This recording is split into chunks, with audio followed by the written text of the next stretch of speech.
Student welcome back to my channel Samrat academy. Student अगर आप हिंदी का पेपर देने गए और हिंदी के पेपर में अगर आप लोगों को कुछ भी नहीं आ रहा तो हिंदी के पेपर को कैसे पास करोगे। मेरे प्यारों चो बिल्कुल सही वीडियो पे आया मेरे प्यारों चो, और आज तक का सबसे बेस्ट वीडियो मैं लेकर आ गया हूं आप लोगों के लिए। पूरे यूट्यूब चैनल पे कहीं पे भी ढूंढ लोगे फिर भी ऐसा वीडियो आप लोगों को देखने को नहीं मिलेगा। मिलेगा तो सिर्फ मेरे ही चैनल पे। अगली साल वीडियो बनाया था मेरे प्यार बच्चों, 2 मिलियन बच्चों ने वीडियो को देख के गया था। फिर एक वीडियो बनाया था, उस पर 1.5 मिलियन बच्चों ने प्यार दिया था। और जाके कमेंट आज भी चेक कर सकते हो मेरे प्यार। अगर आपको विश्वास नहीं है तो आज भी जाके कमेंट देख लो, उसमें से आपको बहुत सारे बच्चे बस यही कमेंट देखने को मिलेगा आपको कि बिल्कुल सर आपके ट्रिक की मदद से मैं पास हो गया हूं। मेरी तैयारी 0% थी, लेकिन आपकी इस वीडियो की मदद से मेरे प्यार बच्चों यहां पे 70 नंबर का पेपर है ना, या आप क्लास 12th में तो आप 100 नंबर का पेपर रहेगा। आप यकीन में आप लोगों को दिलाता हूं 70 नंबर का पेपर है तो आप 50 से लेकर 55 नंबर आसानी से ला दोगे। अगर आपका 100 नंबर का पेपर है तो आप मेरे प्यार जो 70 से लेकर 75 नंबर आप आसानी से ला दोगे। ये मैं बस ऐसा नहीं बोल रहा हूं, जो बच्चे मेरे पे रेगुलर पढ़ते हैं उनको मालूम होगा कि ट्रिक मैं लाता हूं तो एक ऐसा जेन्युइन ट्रिक लाता हूं कि वो ट्रिक 100% काम करेगी। मेरे पास 2026 बोर्ड का एक पेपर है हिंदी का मेरे प्यार बच्चों, और इसको मैं खुद बोर्ड एग्जाम की कॉपी पे सॉल्व करके दिखाने वाला हूं, बिना कुछ पढ़े बिना कुछ याद किए, केवल ट्रिक से मेरे प्यार बच्चों। और ये ट्रिक उन्हीं बच्चों के लिए मैं बता रहा हूं जिनकी तैयारी 0% है, किसी कारणवश वो अपनी तैयारी नहीं कर पाए हैं, वो उनके लिए मैं ये वीडियो बनाया हूं। जितने बच्चे तैयारी किए हुए हैं, रेगुलर तैयारी करते आ रहे हैं, वो बिल्कुल अपना सही से लिखेंगे। लेकिन यह वीडियो उनके लिए है जो बिल्कुल तैयारी नहीं कर पाए हैं। वो चाहते हैं कि मैं 70 में कम से कम 50 या 55 नंबर ला दूं, 100 में कम से कम 70 या 75 नंबर ला दूं, मैं कम से कम पास हो जाऊं। उनके लिए वीडियो बनाया हो मेरे प्यार बच्चों। चलिए मैं इसको पूरा का पूरा सॉल्व करके दिखाता हूं। ऑब्जेक्टिव प्रश्न यहां से स्टार्ट है। सबसे पहले आएगा खंड ब, और खंड ब में वर्णनात्मक प्रश्न। कुछ भी याद करने के नहीं बोलूंगा, पूरा का पूरा पेपर सॉल्व करके अभी दिखाने वाला हूं आप लोगों के सामने। देखिए मेरे प्यार बच्चों, क्या काम करना है आप लोगों को। यहां पे आया है खंड ब वर्णनात्मक प्रश्न, तो इसको देखिए बोर्ड एग्जाम की कॉपी भी करोगे क्या। सबसे पहला मेन चीज है आपका हेडिंग। हेडिंग बिल्कुल सही होना चाहिए मेरे प्यार बच्चों। जैसे खंड ब है तो आप यहां पे डालोगे खंड ब, ठीक है। खंड ब था तो आप डालोगे खंड ब, और यह बिल्कुल मेरे प्यार जो साफ सुथरा आप लोगों को लिखना है। देखिए नंबर कैसे आप लोगों को मिलेगा, एग्जामिनर को कुछ मालूम नहीं चल पाएगा मेरे प्यार बच्चों, वो पूरा का पूरा आपको नंबर देता चला जाएगा। आपने खंड ब डाल दिया। इसके बाद वर्णनात्मक प्रश्न है तो एक लाइन का गैप छोड़कर आप यहां पे डालेंगे वर्णनात्मक प्रश्न, ठीक है। क्या डालेंगे, वर्णनात्मक प्रश्न मेरे प्यार बच्चों यहां पे आप डालेंगे। ये आपकी हेडिंग होगी वर्णनात्मक प्रश्न, ठीक है। इसके बाद ब्रैकेट में इसको आप पैक कर दीजिए, और इसके बाद स्केल की सहायता से इसके नीचे आप कर दीजिए मेरे प्यार बच्चों अंडरलाइनिंग। जो चीज मैं बता रहा हूं वही काम आप लोगों को करना है। देखिए खंड ब वर्णनात्मक प्रश्न, खंड ब वर्णनात्मक प्रश्न मैंने डाल दिया। अब यहां पे प्रश्न संख्या 21 कर रहे हो। देखिए ध्यान समझिए, प्रश्न संख्या 21 एक निम्नलिखित में से किसी एक गद्यांश पर आधारित सभी प्रश्नों को उत्तर दीजिए। अब देखिए गद्यांश का मैं ट्रिक बता रहा हूं कि किसी भी गद्यांश को आप कैसे सॉल्व करोगे। प्रश्न उत्तर संख्या 21 है तो आप यहां पे डालोगे कि प्रश्न उत्तर संख्या 21, प्रश्न उत्तर संख्या 21, ठीक है। प्रश्न उत्तर संख्या 21, ठीक है। ये हेडिंग हो गया। स्केल की सहायता से इसके नीचे मेरे प्यारे बच्चों आप कर दीजिएगा अंडरलाइनिंग, ठीक है। स्केल की सहायता से आपने अंडरलाइनिंग कर दिया। इसके बाद देखिए, अब देखिए 21 का क दिया है कि 21 का क करने वाले हो कि अथवा करके दिया है पीछे ख, दोनों में से कोई एक ही करना है, ठीक है। या तो क वाला कीजिए या तो ख वाला कीजिए। अगर मेरे प्यारे बच्चों अगर आप क करने वाले हो तो आपको लिखना पड़ेगा यहां पे कि आप क वाला करने वाले हो। तो 21 का क एक तो यहां पे लिख दीजिएगा कि प्रश्न उत्तर संख्या 21 का क आप कर रहे हो। इसके बाद यहां पे लिखिएगा मेरे प्यारे बच्चों संकेत। क्या लिखिएगा, संकेत लिखिएगा मेरे प्यारे बच्चों। देखिए आप यही ट्रिक इस्तेमाल कीजिए, पूरा का पूरा नंबर मिलेगा। संकेत क्या होता है उसको समझिए। संकेत का मतलब होता है कि शुरू की कुछ लाइन लिख लो, जैसे बहुत से लोग, बहुत से लोग, फिर डॉट डॉट करते जाओ, लास्ट की लाइन अच्छी बात नहीं, ठीक है। तो यहां पे लिखोगे बहुत से लोग, लिखोगे कि बहुत से लोग, इसके बाद आप डॉट डॉट करते जाओगे, अच्छी बात नहीं। क्या था, अच्छी बात नहीं, अच्छी बात नहीं। ये हो गया संकेत का काम कर रहा है। कुछ भी याद करने के लिए बोला वो नहीं, पूरा का पूरा पेपर से ही हम लोग लिख रहे हैं। अच्छी बात नहीं, ये संकेत हमने लिख दिया। संकेत लिखने के बाद मेरे प्यार बच्चों अब समझिए, इसमें आपको दिया है 3 प्रश्न। पहला, दूसरा, तीसरा। पहला प्रश्न बोला कि उपयुक्त गद्यांश का संदर्भ लिखिए। संदर्भ देखिए कैसे लिखा जाता है, कैसे मेरे प्यारों जो आप संदर्भ लिख के पूरा का पूरा नंबर ले लोगे। देखिए पहला प्रश्न कर रहे हो तो आप लिखोगे पहला, संदर्भ कर रहे हो तो यहां पे हेडिंग डालोगे संदर्भ, ठीक है, संदर्भ। ये हो गया आपकी हेडिंग। इसके नीचे स्केल की सहायता से आप अंडरलाइनिंग कर दीजिएगा। मैं हाथ से ही कर दे रहा हूं क्योंकि समय आप लोगों का बच जाएगा। देखिए स्केल है ना, यहां पे इस तरह रख कर अंडरलाइनिंग कर दीजिएगा। ये संदर्भ। संदर्भ लिखने का तरीका क्या होता है वो देखिए। संदर्भ में लिखोगे मेरे प्यारे बच्चों यहां पे कि ये गद्यांश है तो आप लिखोगे प्रस्तुत गद्यांश। बिल्कुल सिंपल मेरे प्यारे बच्चों, नंबर आपको पूरा का पूरा मिलेगा। लिखोगे प्रस्तुत गद्यांश, प्रस्तुत गद्यांश हमारी पाठ्य पुस्तक, हमारी पाठ्य पुस्तक, प्रस्तुत गद्यांश हमारी पाठ्य पुस्तक। अब हिंदी लिख रहे हो ना तो हिंदी को ब्लैक पेन से, सिंगल इन्वर्टेड कामा के अंदर ब्लैक पेन से लिखो कि प्रस्तुत गद्यांश हमारी पाठ्य पुस्तक हिंदी के। अब यह गद्यांश है तो गद खंड लिखोगे, हिंदी के गद खंड में संकलित, हिंदी के गद खंड में संकलित, हिंदी के गद खंड में संकलित, संकलित। अब चैप्टर का नाम लिखना है, किस चैप्टर से लिया गया है, ठीक है। तो यह चैप्टर मेरे प्यारों देखिए अब यही दिमाग आपको लगाना है। अब आपको तो मालूम है ना कि किस चैप्टर से लिया गया है, ठीक है। तो जैसे मान लीजिए कि आप पढ़ते हैं, बहुत से लोग ऐसे होते हैं जिनके घड़ी भर के साथ से भी बुद्धि भ्रष्ट हो जाती है। अब मेरे प्यारों जैसे मैंने इसको पढ़ा तो हमको तो मालूम चल गया कि यह तो मित्रता चैप्टर से लिया गया है। किस चैप्टर से लिया गया है? मित्रता चैप्टर से लिया गया है। अब आप कहोगे कि सर अगर हमको ना मालूम चले कि मित्रता चैप्टर से लिया गया तो हम क्या करें? तो जब आपको ना मालूम चले कि आप मित्रता चैप्टर से लिया गया है तो आपकी किताब में जिस भी चैप्टर का नाम मालूम है गद्यांश का, वो उस चैप्टर का नाम आप आराम से लिख दीजिए। जैसे हमको मालूम है मित्रता चैप्टर से तो हम लिखेंगे कि गद खंड में संकलित मित्रता चैप्टर से लिया गया है, मित्रता नामक पाठ से लिया गया है। अगर आपको ना मालूम चले तो आप यहाँ पे अजंता चैप्टर लिख दीजिए, आप यहाँ पे भारतीय संस्कृति चैप्टर लिख लीजिए, आप यहाँ पे लिख दीजिए ईर्ष्या तू न गई मेरे मन से। जो भी चैप्टर का नाम है आप आराम से लिख दीजिए। यही ट्रिक है मेरे प्यारे बच्चों। देखिए नंबर कैसे मिलता है।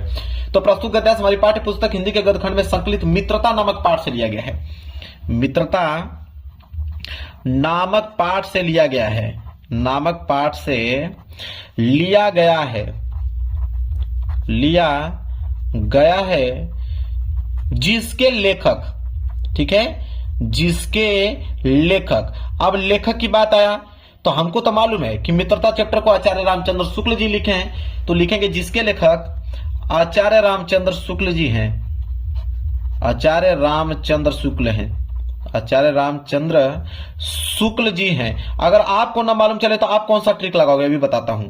आचार्य रामचंद्र शुक्ल जी हैं, मैंने यहाँ पे ट्रिक लगा दिया कि आचार्य रामचंद्र शुक्ल जी हैं।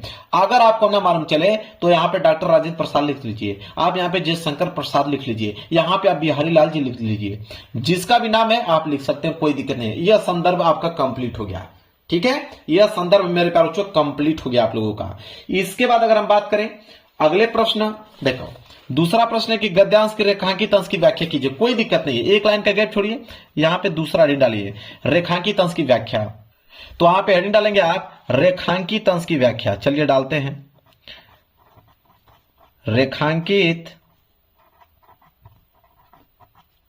अंश की व्याख्या। ब्लैक पेन से आप लोगों को हेडिंग डाल लेना है रेखांकित अंश की व्याख्या। ये आपकी हेडिंग हो गया। स्केल की सहायता से आप इसके नीचे बस मेरे प्यारे बच्चों आपको अंडरलाइनिंग कर देना है। अब देखिए जहां तक अंडरलाइन किया होगा ना उसी का आपको व्याख्या बताना है। जैसे देखिए मैं बताता हूं, यहां से लेकर यहां तक व्याख्या करना है। तो व्याख्या कैसे करोगे? अगर आपको नहीं आ रहा तो आप लिखोगे कि लेखक कहते हैं कि, पहली लाइन क्या रहेगी आपकी, लेखक कहते हैं कि, या तो आप लिखिएगा आचार्य रामचंद्र शुक्ल जी कहते हैं कि, लेखक कहते हैं कि, क्या कहते हैं? देखिए लिखेंगे कि बहुत से लोग ऐसे होते हैं जिनके घड़ी भर के साथ से भी बुद्धि भ्रष्ट हो जाती है। अब इसी को व्याख्या करना है तो आप नहीं लिख दोगे कि बहुत से ऐसे व्यक्ति होते हैं कि जिनके साथ अगर हम थोड़ा सा भी वक्त बिताएं तो उनकी बातें इतनी गंदगी होती है, इतना गंदा भरा बात होता है उनका कि ऐसी ऐसी बीच में वो बातें कहते हैं जो कानों में न पड़नी चाहिए, चित्त पर ऐसे प्रभाव पड़ते हैं जिनकी उसकी पवित्रता का नाश होता है। मतलब आप बनाकर आप इसी चीज को आप एक्सप्लेन करके लिखोगे कि लेखक ये कहते हैं कि कुछ ऐसे व्यक्ति होते हैं कि जिनके साथ अगर आप 10 मिनट का भी समय गवा देते हैं तो उनकी बातें ऐसी होती हैं कि जिनकी आप बुद्धि भ्रष्ट हो जाएगी आपकी, ठीक है, आप गलत मार्ग पे चलने लगेंगे। इतनी फुहड़ व भद्दी बातें वह करते हैं, ठीक है। वही चीज अपने आप में, मतलब उस चीजों को आप कैसे एक्सप्लेन करना चाहते हो, एग्जामिनर को कैसे समझाना चाहते हो उस चीज को, यही आपको मेरे प्यार जो अपनी भाषा में आप लोगों को लिखना है। और ज्यादा दिमाग लगाने की कोई जरूरत नहीं है। एग्जामिनर, हर एक एग्जामिनर यही चाहता है कि आप किताब से ना लिखें, कि जो किताब में दिया है हूबहू लिखें। एग्जामिनर ये चाहता है कि आप अपनी भाषा में आप हमको कैसे समझाना चाहते हैं, एग्जामिनर वो चाहता है। बस आप यहां पे लिखेंगे, यहां से 2 नंबर मिल जाएगा, यहां से आपको 2 नंबर मिल जाएगा। एक प्रश्न और बचा है, तो अगर ये पेज भर जाए तो आप यहां पे पीटीओ लिख दीजिए। पीटीओ मतलब पेज टर्नओवर। आप पीटीओ लिखकर पेज को मेरे प्यार बच्चों आप पलट दीजिए, कोई दिक्कत नहीं है। इतना आसान तरीका बता दूंगा, पूरे के पूरे प्रश्न को सॉल्व करके दिखा दूंगा। देखिए तीसरा प्रश्न करने वाले को कोई दिक्कत नहीं है। आप यहां पे डालोगे तीसरा हेडिंग, डालोगे तीसरा प्रश्न। तीसरा प्रश्न क्या है, देखिए बोला है कि किस प्रकार की बातों का प्रभाव व्यक्ति पर जल्दी पड़ता है। तो यहां पे देखिए लिखेंगे कि जिनके घड़ी भर के साथ से भी बुद्धि भ्रष्ट हो जाती है, क्योंकि उतने ही बीच में ऐसी ऐसी बातें कही जाती है जो कानों में न पड़नी चाहिए, चित्त पर ऐसे प्रभाव पड़ते हैं जिनसे उनकी पवित्रता का नाश होता है और बुराई अटल भाव धारण करने बैठती है। बुरी बातें हमारी धारणा में बहुत दिनों तक टिकती हैं। इस बात को प्राय सभी लोग जानते हैं कि भद्दे व फुहड़ गीत जितनी जल्दी ध्यान में चढ़ते हैं उतनी ही जल्दी गंभीर अच्छी बातें नहीं। यही बोला ना कि इस प्रकार की बातों का प्रभाव व्यक्ति पर जल्दी पड़ता है। तो बुरी बातें, भद्दी बातें, फुहड़ बातें जो होता है व्यक्ति के जल्दी ध्यान पर पड़ता है। तो ये इसी पैसेज में से आपको लिख दोगे। पैसेज को एक बार ध्यान से जब पढ़ लोगे ना तो आप आंसर बना के लिखना चालू कर दोगे, कोई दिक्कत नहीं। इसमें बहुत कठिन वाली चीजें नहीं है। तो देखिए भद्दी बातें, बुरी बातें, फुहड़ बातें जो है व्यक्ति के ध्यान में जल्दी पड़ता है, उसी चीज को अपने भाषा में यहाँ पे लिख दोगे तो एग्जाम आपको 2 नंबर दे देगा। गद्यांश सॉल्व करने का तरीका मालूम चल गया। बताइए गद्यांश मैंने बता दिया कि नहीं आप लोगों को। अब कभी भी गद्यांश आएगा तो उसको आप आसानी से सॉल्व कर पाओगे। अब बारी आएगी पद्यांश का। प्रश्न संख्या 22, प्रश्न संख्या 22 मेरे प्यारे बच्चों, पद्यांश। अभी हमने गद्यांश का तरीका आप लोगों को बता दिया। देखिए पद्यांश का तरीका क्या होता है। देखिए प्रश्न उत्तर संख्या अगर 22 है तो आप एक लाइन का गैप छोड़कर डालोगे यहाँ पे प्रश्न उत्तर संख्या 22। पूरा का पूरा प्रश्न सॉल्व करके दिखाऊंगा ट्रिक से, एक भी प्रश्न नहीं छोड़ूंगा। प्रश्न उत्तर संख्या 22 का यहाँ पे हम लोग करने वाले हैं क वाला। तो मान लीजिए क वाला करने तो क वाला डालेंगे और स्केल की सहायता से इसके नीचे आप अंडरलाइनिंग कर दीजिएगा। मेरे पास समय नहीं है कि मैं करके दिखाऊं, आप लोग कर लीजिएगा। प्रश्न उत्तर संख्या 22 का क। इसके बाद आपने क्या बताया, संकेत लिखना बहुत ही ज्यादा कंपलसरी है।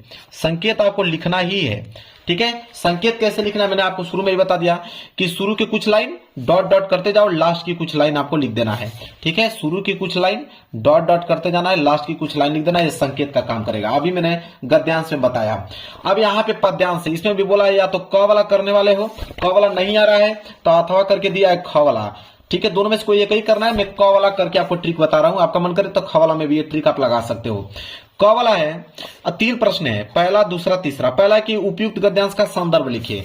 अब मेरे प्यारे बच्चों देखिए गद्यांश नहीं पद्यांश है, उपयुक्त पद्यांश का संदर्भ लिखिए। पहला वाला प्रश्न कर रहे हो तो पहला लिखोगे, यहां पे लिखोगे संदर्भ। देखिए संदर्भ दोनों में सेम होता है मेरे प्यारे बच्चों, वहां पे गद्यांश होता है, यहां पे पद्यांश। तो जो यहाँ पे गद्यांश लिखो यहाँ पे पद्यांश आपको लिखना पड़ेगा। मतलब सेम चीज वही लिखोगे कि प्रस्तुत पद्यांश, वहां पे गद्यांश हमने लिखा था ना, यहाँ पे पद्यांश लिखोगे कि प्रस्तुत पद्यांश हमारी पाठ्य पुस्तक, प्रस्तुत पद्यांश हमारी पाठ्य पुस्तक, प्रस्तुत पद्यांश हमारी पाठ्य पुस्तक हिंदी के। अब यहां पे लिखोगे, हिंदी को मैंने बताया आप लोगों को ब्लैक पेन से लिखना है मेरे प्यारों चो। हिंदी के वहां पे गद खंड था ना, यहाँ पे पद खंड लिखेंगे। हिंदी के पद खंड में संकलित, पद खंड में संकलित, अब चैप्टर का नाम लिखना है कि किस चैप्टर से लिया गया है। देखिए ध्यान से। अब मेरे प्यारे बच्चों इसको जैसे आप पढ़ोगे मेरे प्यारे बच्चों, मैं पेपर दिखाता हूं आप लोगों को समझ में आ जाएगा। देखिए पढ़ोगे कि उद्योमन्ना भय 10-20, जैसे आप इसको पढ़ोगे तो आपको मालूम चलेगा कि ये तो क्या लिखूं चैप्टर से लिया गया है, क्या लिखूं चैप्टर से मेरे प्यारे बच्चों ये लिया गया है। और इसके जो लेखक हैं कौन है, पद्मलाल पूनालाल बख्शी जी हैं। आप देखिए कि पदखंड में संकलित क्या लिखूं चैप्टर से लिया गया है, क्या लिखूं। अगर आपको ना मालूम चले कि यह क्या लिखूं चैप्टर से लिया गया है, तो आप किसी भी चैप्टर का नाम मेरे प्यारों आप लिख दीजिएगा, कोई दिक्कत नहीं है। ठीक है, क्या लिखूं, नामक पाठ से लिया गया है। अगर आपको ना मालूम चले तो किसी भी चैप्टर का नाम लिख दीजिए, नामक पाठ से लिया गया है, नामक पाठ से लिया गया है, जिसके रचयिता, देखिए पद्यांश के रचयिता होते हैं, गद्यांश के लेखक होते हैं। तो जिसके लिया गया है, खड़ी पाई, जिसके रचयिता, लिखोगे कि जिसके रचयिता कौन है, तो यहां पे पद्मलाल पूनालाल बख्शी जी हैं। अगर आपको न मालूम चले तो आप किसी भी यहां पे नाम लिख दीजिएगा, किसी भी कवि का। तो पद्मलाल पूनालाल बख्शी जी हैं, ऐसे आपको लिख देना है। लो भाई, यहां पे संदर्भ आपका कंप्लीट हो गया। पद्यांश का संदर्भ ऐसे लिखा जाता है।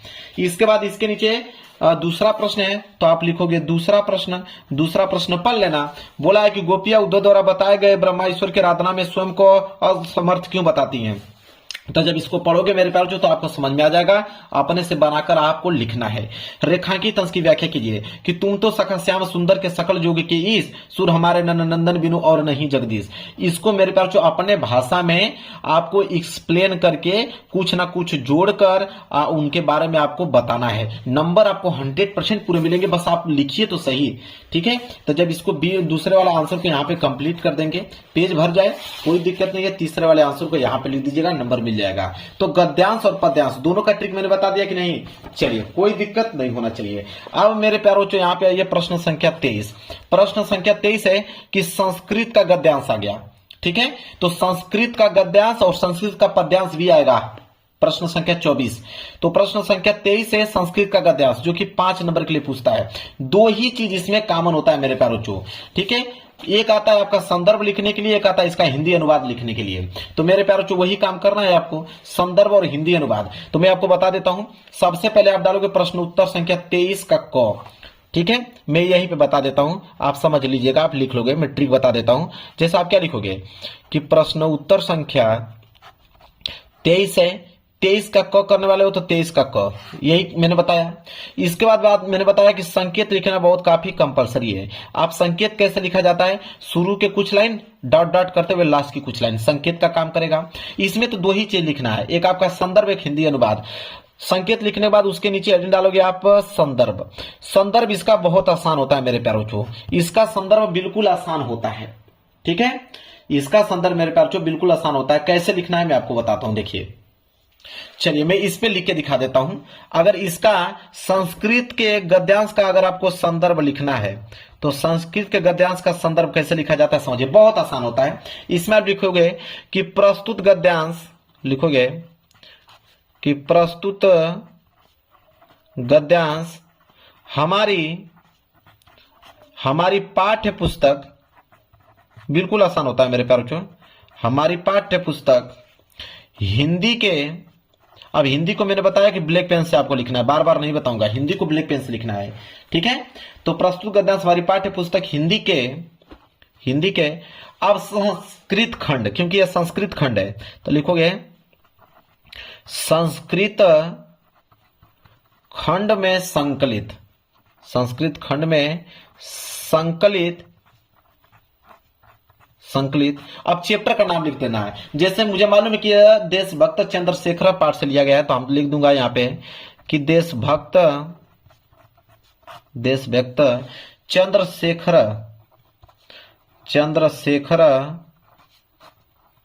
नामक पाठ से लिया गया है, पाठ से लिया गया है। अगर आपको न मालूम चले तो आप किसी भी चैप्टर का नाम यहां पे लिख दीजिएगा। अब बहुत सारे बच्चों का कमेंट ये भी आएगा कि चलिए सर, अगर हमें चैप्टर का नाम ही नहीं मालूम होगा तब हम क्या लिखेंगे। तो जिन बच्चों को चैप्टर का नाम नहीं मालूम है ना, तो आप इसी में से लिख दीजिएगा कि यहां पे लिखिएगा कि कारागारा चैप्टर से लिया गया है, भारतम चैप्टर से लिया गया है। ठीक है, या अगाछती चैप्टर से लिया गया है, या वेस्टयंती चैप्टर से लिया गया है। यहाँ पे बोला भी है, देखिए चंद्रशेखर चैप्टर से लिया गया है, देखिए लिखा है ना यदा चंद्रशेखर चैप्टर से लिया गया है। तो जिनको चैप्टर का नाम भी नहीं मालूम है तो वो यहां से इसी में से किसी न किसी चैप्टर का नाम बना लीजिएगा, और जिनको किसी न किसी चैप्टर का नाम मालूम है तो अपना चैप्टर का नाम लिख दीजिएगा, और जिनको सही मालूम है वो अपना बिल्कुल सही चैप्टर का नाम लिखेंगे चंद्रशेखर। ठीक है, समझ में आ गया ना आप लोगों को? क्या ट्रिक चाहिए सब कुछ तो बता दे रहा हूं आप लोगों को, फेल नहीं होगी इस बात का दावा करता हूं। तो संस्कृत का गद्यांश मैंने बता दिया, तो संस्कृत का पद्यांश में भी सेम वही ट्रिक लगेगा। संस्कृत के पद्यांश में भी सेम टू सेम मैं आपको बताऊं कि सेम टू सेम वही ट्रिक मेरे प्यारों को लगने वाला है। बस जब इसका संदर्भ लिखोगे तो वहां पे गद्यांश था तो यहां पे पद्यांश कर देना कि प्रस्तुत पद्यांश, ऐसे लिखेगा। अगर इसका लिखना होगा तो आप कैसे लिखोगे कि प्रस्तुत पद्यांश, हमारी पाठ्य पुस्तक हिंदी के संस्कृत खंड में संकलित, ठीक है, और मान लीजिए वीर वीरेन पूजते नामक पाठ से लिया गया है, या किसी भी भारतीय संस्कृति चैप्टर से लिया गया है, या वाराणसी चैप्टर से लिया गया है, समझ रहे हैं, किसी भी चैप्टर का नाम लिख दीजिएगा। तो आपको संस्कृत का पद्यांश में भी सेम टू सेम वही ट्रिक लगेगा जो संस्कृत के गद्यांश में भी मैंने बताया। बस यहां पे पद्यांश लिखना है, वहां पे गद्यांश लिखना है। क्लियर है? इसके बाद प्रश्न संख्या 25 कह रहा है कि खंड काव्य के आधार पर निम्नलिखित प्रश्न के उत्तर दीजिए। अब इसका ट्रिक मेरे प्यारों से जिला वाइज जाता है। पहले बात तो आप पता कर लीजिए कि आपके जिले में कौन सा खंड काव्य पूछा जाता है। जो आपके जिला में खंड काव्य पूछा जाता है वही पेपर में करना होगा। दूसरा करोगे तो 1 नंबर भी नहीं मिलेगा, एग्जामिनर पूरा का पूरा नंबर काट लेगा। या तो इसी वीडियो के नीचे आप कमेंट कर देना, मैं बता दूंगा। अब आया जीवन परिचय। जीवन परिचय कैसे लिखे, बहुत पहाड़ होता है, बहुत सारे बच्चे कंफ्यूज होते हैं कि जीवन परिचय कैसे हम लिखें ताकि पूरा का पूरा नंबर मिल पाए। देखिए मेरे प्यार, जीवन परिचय का मैं एक ऐसा ट्रिक आपको बता दूंगा कि एग्जामिनर पूरा का पूरा नंबर आपको देगा, 1 नंबर नहीं काट सकता है। देखिए सबसे पहले हम डालेंगे हेडिंग, प्रश्न उत्तर संख्या 26 का क है। तो देखिए यहां पे हम डालेंगे सबसे पहले प्रश्न उत्तर संख्या 26 का क। देखिए जीवन परिचय लिखने का ट्रिक मैं बता देता हूं, पूरा का पूरा नंबर आपको मिल जाएगा। प्रश्न उत्तर संख्या 26 का क है तो आप लिखोगे 26 का क। इसके बाद स्केल की सहायता से इसके नीचे अंडरलाइनिंग कर दीजिएगा आप लोग। अब 26 के क में मान लीजिए जयशंकर प्रसाद का पहला वाला कर रहे हैं तो आप हेडिंग डालेंगे यहाँ पे कि जयशंकर प्रसाद। क्या डालेंगे? जयशंकर प्रसाद, यहाँ पे हेडिंग डालेंगे। इसके बाद देखिए आप यहाँ पे लिखिएगा संक्षिप्त परिचय। सबसे पहला जीवन परिचय लिखने से पहले आप लिखिए संक्षिप्त परिचय, और इसी को देखकर एग्जामिनर पूरा नंबर देता है मेरे प्यारों को। संक्षिप्त परिचय अगर आपने सही लिखा है नंबर आपको पूरा का पूरा मिल जाएगा। संक्षिप्त परिचय में क्या होता है कि सबसे पहले नाम लिखा जाता है, नाम। तो नाम में आप लिख दोगे यहीं से कि जयशंकर प्रसाद। नाम में क्या लिख दोगे? जयशंकर प्रसाद लिख दोगे, जयशंकर प्रसाद। इसके बाद दूसरा कॉलम में लिखा जाता है जन्म, कि उनका जन्म कब हुआ था। तो जन्म की अगर हम बात करें तो उनका हुआ था 1889 ईस्वी में। 1889 ईस्वी में जन्म हुआ था। जिन बच्चों को नहीं मालूम है वो कुछ भी लिख सकते हैं, 1840 लिख दीजिए, 1850 लिख दीजिए, कुछ भी लिख दीजिए। जन्म के बाद यहाँ पे नीचे स्थान लिखा जाता है कि उनका आखिरकार किस स्थान पर उनका जन्म हुआ था। तो हम अगर बात करें काशी में हुआ था, जो कि वाराणसी में पड़ता है। आप लिखिएगा काशी, कोष्टक में लिख दीजिए कि वाराणसी में उनका जन्म हुआ था, यहाँ पे वाराणसी में। नहीं मालूम है तो कुछ भी यहाँ पे लिख दीजिएगा स्थान। इसके बाद यहाँ पे है पिता, उनके पिता का नाम क्या है? पिता का नाम है देवी प्रसाद। क्या है? देवी प्रसाद। देवी प्रसाद उनके पिता का नाम है। इसके बाद अगला कॉलम होगा माता का नाम, कि उनके माता का नाम क्या है? तो माता का नाम उनका मुन्नी देवी। तो यहाँ पे लिखेंगे हम लोग मुन्नी देवी। यही होता है मेन टॉपिक। अगर मेन चीज आकर याद है तो पूरा का पूरा नंबर उठा ले जाओगे। इसके बाद मुन्नी देवी आपने लिख दिया। मुन्नी देवी के बाद माता का नाम हो गया। इसके बाद मृत्यु लिख दीजिए कि मृत्यु किस सन में हुआ। तो मृत्यु की अगर हम बात करें तो उनका हुआ था सन 1937 ईस्वी में। 1937 ईस्वी में मृत्यु हुआ। और लास्ट में आपकी हेडिंग रहेगी रचनाएं। क्या हो जाएगा? रचनाएं, कि उनकी रचनाएं कौन कौन सी है। 2 नंबर रचना पे मिलता है। तो रचनाएं में जैसे ये हो जाएगा कामायनी, कामायनी हो गया, लहर हो गया, झरना हो गया, लहर हो गया। इसके बाद आपका झरना हो गया। ये उनकी महत्वपूर्ण रचना है। लिखने के बाद स्केल की सहायता से यहां से कोष्टक बना लीजिएगा। स्केल की सहायता से कोष्टक में इसको पैक कर दीजिएगा। इसके बाद आप नीचे जीवन परिचय डालने के बाद लिखिएगा कि जयशंकर प्रसाद का जन्म सन 1889 ईस्वी में काशी में वाराणसी में हुआ था। उनके पिता का नाम देवी प्रसाद तथा माता का नाम मुन्नी देवी था। उन्होंने बचपन में ही कमजोर स्थिति के कारण वो पढ़ाई नहीं कर पाए। उन्होंने घर पे ही स्वाध्याय हिंदी, उर्दू, फारसी भाषाओं का अच्छा अध्ययन किया और उन्होंने साहित्य में भी बड़ा नाम कमाया और उन्होंने काफी निबंध, साहित्य, ठीक है, आलोचक ऐसे कविताएं उन्होंने लिखा। और किसी रोग के कारण आप लिख सकते हो, जैसे मान लीजिए कि क्षय रोग के कारण इनका मृत्यु हुआ था, कि क्षय रोग के कारण इनकी मृत्यु हो गया, ठीक है, सन 1937 में। रचनाएं लहर झरना इत्यादि। समझ में आ गया। इस तरह आप लोगों को मेरे प्यारे बच्चों इनका पीछे जाके पैराग्राफ बनाकर लिख देना है, लेकिन मेन यही होता है, अगर ये आपने सही सही लिख दिया है तो आपको नंबर समझ लीजिए 100% यहीं से मिल जाएगा, चेक करने की कोई जरूरत नहीं है। इतना पॉइंट अगर आप याद कर पाते हो, यही होता है जीवन परिचय लिखने का ट्रिक मेरे प्यारे बच्चों। इतना आसान कोई आपको बताएगा नहीं, एक एक पॉइंट बता रहा हूं कि जिनको कुछ नहीं आता है तो कैसे बनाकर लिखेंगे, ठीक है, समझ में आ गया। चलिए अगले प्रश्न की तरफ बढ़ते हैं। अब अगला प्रश्न क्या है, देखिए जीवन परिचय मैंने उसी तरह कवि के जीवन परिचय में भी आपको ट्रिक लगाना है। अब आया मैंने 27, अब यहाँ पे लिखना है श्लोक, श्लोक लिखना है जो इस पेपर में ना आया हो। अब देखिए श्लोक का एक ऐसा ट्रिक बता दूंगा ना कि जो पूरे के पूरे यूट्यूब चैनल पे कोई नहीं बताया होगा। श्लोक का ट्रिक मैं आपको बता रहा हूं। देखिए श्लोक का ट्रिक यह है, देखिए श्लोक के लिए अगर श्लोक आपको लिखना है तो आपको संस्कृत के पद्यांश पे जाना होगा। संस्कृत के, देखिए ये आपका संस्कृत का पद्यांश है। संस्कृत का पद्यांश बोला कि जो इस पेपर में ना आया हो तो न तो ये वाला श्लोक लिख सकते हैं, न तो ये वाला श्लोक लिख सकते हैं। अगर ये वाला श्लोक लिख देंगे एक भी नंबर नहीं मिलेगा, क्योंकि उसने बोल रखा है कि जो इस पेपर में ना आया हो, ठीक है। अब देखिए श्लोक यहीं से बनाएंगे। देखिए 2 लाइन का श्लोक लिखना है, तो हम क्या करेंगे कि ये जो आप देख रहे हो एक लाइन यहां से उठा लेंगे और जस्ट उसी के नीचे यहां से लेके यहां तक लाइन छाप देंगे। तो जब एक लाइन यहां लिखोगे और जस्ट उसके नीचे यहां पे लिख दोगे, अब एग्जामिनर जब कॉपी चेक करेगा तो उसको मालूम चलेगा कि हाँ आपने कोई ना कोई एक श्लोक लिखा है, वो नंबर आपको दे देगा। तो जब भी श्लोक लिखना हो तो संस्कृत के गद्यांश में चले जाइए, वहीं से बीच में से 2 लाइन उठाकर लिख दीजिए, आपका श्लोक कंप्लीट हो जाएगा। श्लोक क्लियर हो गया मेरे प्यारे बच्चों, कोई दिक्कत नहीं। श्लोक भी मैंने ट्रिक यहां पे बता दिया। अब आएगा मेरे प्यारे बच्चों प्रश्न संख्या 28। प्रश्न संख्या 28 है कि आपके विद्यालय में खेल की सुविधाएं बहुत कम है, आपने विद्यालय के प्रधानाचार्य को पत्र लिखिए जिसमें खेल सुविधाएं उपलब्ध कराने का अनुरोध किया गया हो। देखिए पत्र लेखन का मैं ट्रिक बताता हूं, बिल्कुल बहुत आसान है पत्र लेखन लिखना मेरे प्यारे बच्चों। पत्र लेखन बिल्कुल आसान है, 4 नंबर मिल जाएगा। पत्र लेखन में अगर विद्यालय को आप लिख रहे हो पत्र कि खेलकूद की सामग्री आपके पास नहीं है, तो आप उनके मंगाने के लिए आप लिख रहे हो मेरे प्यारे बच्चों यहाँ पे पत्र लेखन। तो सबसे पहले लिखोगे कैसे, देखिए सबसे पहले मेरे प्यारे बच्चों लिखोगे आप सेवा में। क्या लिखोगे मेरे प्यारे बच्चों, सेवा में। क्या लिखोगे, सेवा में कामा लगाओगे। प्रधानाचार्य को लिख रहे हो तो लिखोगे प्रधानाचार्य, सेवा में प्रधानाचार्य महोदय। बहुत सिंपल है, प्रधानाचार्य महोदय, फिर कामा लगाओगे। अब अपने विद्यालय का नाम लिखिएगा। अब यहां पे क्या लिखेंगे आप, स्कूल नेम, स्कूल नेम अपने स्कूल का नाम, और यहां पे लिखिएगा नीचे स्कूल एड्रेस कि आपकी स्कूल का जो एड्रेस है वो एड्रेस क्या है। तो स्कूल नेम, स्कूल एड्रेस, इतना लिख दीजिएगा। लिखने के बाद आप हेडिंग डालेंगे विषय। क्या डालेंगे, विषय। किस विषय के बारे में आप पत्र लेखन लिख रहे हो, तो आप लिखोगे विद्यालय में खेल कूद की सामग्री के लिए। लिखेंगे विद्यालय में खेल कूद की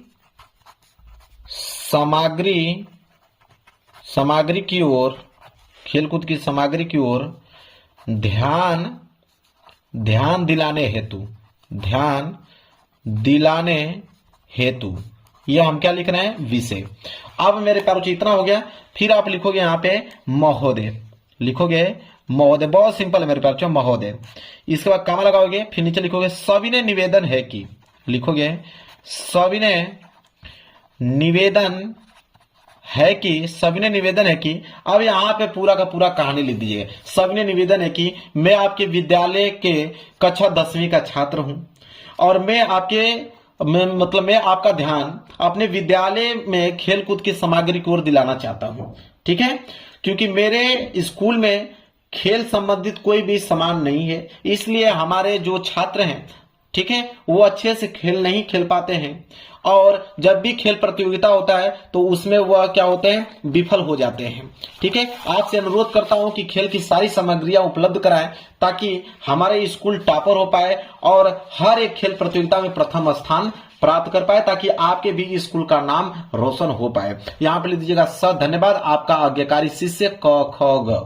बस काम खत्म। ये हो गया मेरे प्यारे बच्चों आपका पत्र लेखन लिखने का तरीका मेरे प्यारे बच्चों। कोई दिक्कत नहीं होना चाहिए। इसके बाद प्रश्न संख्या 29 है कि निम्नलिखित किन्हीं दो प्रश्न के उत्तर संस्कृत में दीजिए। मान लीजिए कि यहाँ पे 4 प्रश्न दिया गया है, इन चारों प्रश्नों में से किन्हीं 2 ही प्रश्नों का उत्तर संस्कृत में देना है। तो मान लीजिए यह प्रश्न आ गया कि दानम कस्य मित्र भवति। अगर इसका आपको मेरे प्यार बच्चों इसका संस्कृत में उत्तर लिखना है तो कैसे लिखोगे? तो आप देखिए इसी चीज को उतारिए, लिखेंगे कि दानम कस्यम, ठीक है। अब आगे क्या लिखोगे अब मैं बताता हूं। संस्कृत का पद्यांश मान लीजिए है ना, तो आप लिखोगे कि हितवार्थवान, ये जो ये वाला वर्ड उठा लीजिए हितवार्थवान, तो लिखोगे हितवार्थवान, तो लिखोगे यहां पे कि दानम कस्यम हितवार्थवान मित्र भवति। ऐसे बीच में कुछ ना कुछ वर्ड यहां से अलग से इंक्लूड कर पूरा का पूरा लाइन छाप दो, आपका आंसर कंप्लीट हो गया। अब इस पेपर का लास्ट प्रश्न मैं दिखा रहा हूं जो कि मेरे प्यारों जो निबंध आता है 7 नंबर के लिए।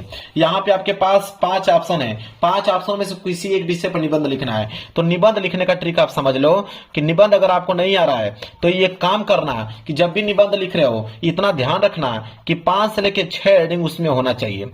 5 से लेकर 6 हेडिंग होना चाहिए, चाहे आप किसी प्रकार से हेडिंग बनाओ, ठीक है, लेकिन 5 से 6 हेडिंग होना चाहिए। और हेडिंग हो रहा है तो जो पहली हेडिंग होना चाहिए और एक लास्ट हेडिंग, ठीक है। तो पहली हेडिंग तो आपका प्रस्तावना होना चाहिए। पहली हेडिंग भले गलत लिखी है लेकिन पहली हेडिंग प्रस्तावना उसमें नजर आना चाहिए। और लास्ट की हेडिंग आपका उपसंहार होना चाहिए, ठीक है। यह 2 हेडिंग आपका होना ही चाहिए। बाकी बीच में आप कोई भी हेडिंग बनाकर लिखे कोई दिक्कत नहीं है, क्योंकि एग्जामिनर एक प्रस्तावना को देखता है, एक उपसंहार को देखता है। बीच में आपने अगर 3-4 हेडिंग और बनाकर लिख लिया है आपको नंबर 7 में 7 नंबर मिल जाएगा। देखिए मैं बताने वाला हूं आप लोगों को ऑब्जेक्टिव प्रश्न का ट्रिक, जिसे हम लोग बोलते हैं MCQ का ट्रिक मैं बताने वाला हूं। और ये जो ट्रिक बताने वाला हूं 100% मेरे प्यार जो ट्राई करके देख लीजिएगा, 100% जेन्युइन ट्रिक आप लोगों को बताने वाला हूं, ठीक है। देखिए पहला ट्रिक हमारा ये कहता है कि बहुविकल्पीय में MCQ में 4 विकल्प होते हैं। एक आता है आपका ऑप्शन ए, एक आता है ऑप्शन बी, एक आता है ऑप्शन सी और एक आता है ऑप्शन डी। इन्हीं चारों में से कोई ना कोई एक ऑप्शन सही होता है, ठीक है। अब मैं आपको जो ट्रिक बताने वाला हूं, देखिए ट्रिक नंबर फर्स्ट ये कहता है मेरे प्यारे बच्चों कि अगर इन चारों ऑप्शनों में से कोई ऑप्शन अगर आपको ये दिखे कि इनमें से सभी, क्या दिखे, इनमें से सभी, ध्यान दीजिएगा मेरे प्यारे बच्चों, अगर 4 ऑप्शनों में से कोई ऑप्शन अगर आपको यह दिख गया कि इनमें से सभी, आप मेरे प्यारे बच्चों आंख बंद करके भरोसा जताइए वही वाला ऑप्शन सही होगा, इनमें से सभी, ठीक है। यह आपका trick number first. Trick number second यह कहता है कि अगर चारों ऑप्शनों में से अगर कोई भी एक ऑप्शन आ जाए कि इनमें से कोई नहीं, ठीक है, इनमें से कोई नहीं, जो ट्रिक बता रहा हूं मेरे प्यार जो बिल्कुल जेन्युइन ट्रिक बता रहा हूं, ठीक है। 5 साल से पढ़ा रहा हूं, काफी अनुभव है मेरे पास। इनमें से कोई नहीं, अगर 4 ऑप्शन में से कोई ट्रिक आ जाए कि इनमें से कोई नहीं, तो आप इस वाले ऑप्शन पे आप लोगों को क्लिक करके आना है, इनमें से कोई नहीं। इसके बाद तीसरा ट्रिक समझिए। तीसरा ट्रिक मेरे प्यार जो यह है कि अगर चारों ऑप्शनों में से कोई ऑप्शन अगर ये दिखे कि ऑप्शन ए और बी दोनों सही हैं, ए और बी दोनों सही हैं, अगर इस तरह का कोई भी ऑप्शन दिखे, ठीक है, दोनों सही, तो आप मेरे प्यार बच्चों उसी वाले ऑप्शन पे क्लिक करके आप लोगों को आना है। क्लियर है? अब चौथा ट्रिक समझिए। चौथा ट्रिक यह है कि अगर चारों के चारों ऑप्शन अलग हों, ठीक है, अगर अलग टाइप के क्वेश्चन आए मेरे प्यार बच्चों, देखिए अगर अलग टाइप के अगर ऑप्शन आ जाए, चारों के चारों ऑप्शन अलग है, option A, option B, option C और ऑप्शन डी, ठीक है, इन तीनों में से कोई ना आए, ठीक है, चारों के चारों ऑप्शन अलग हो, तब क्या करोगे आप वहां पे लगाओगे रामबाण। क्या लगाओगे मेरे प्यार चो? रामबाण ट्रिक लगाओगे, जो कि आपको मेरे प्यारों चो 90% स्कोर करके देगा ऑब्जेक्टिव प्रश्न में। कौन सा है देखिए, या तो ऑप्शन ए पे क्लिक कीजिए या तो ऑप्शन सी पे क्लिक कीजिए। मेरे प्यार बच्चों ऑप्शन ए और ऑप्शन सी, मेरे प्यार बच्चों यकीन मानिए कि अगर आपके पेपर में 20 ऑब्जेक्टिव प्रश्न है तो आपको दावे के साथ कह सकता हूं, आप जाके चेक कर लेना, मैं पूरा का पूरा प्रीवियस पेपर ढूंढ के लेकर आया हूं इस ट्रिक को, कि 20 क्वेश्चन में से आपके 12 से लेकर 13 ऐसे प्रश्न होंगे जिनका ऑप्शन ए और ऑप्शन सी सही होगा। तो 12 से 13 नंबर प्रश्न आपके यहां से उठ जाएंगे मेरे प्यारे बच्चों। 20 बहुविकल्पीय में से 12 से 13 नंबर आसानी से आप ला पाओगे। यह है आपका ऑब्जेक्टिव प्रश्न का ट्रिक मेरे प्यारे बच्चों। यही ट्रिक की मदद से मेरे प्यारे बच्चों हर साल बच्चे पास होते हैं ऑब्जेक्टिव प्रश्न में।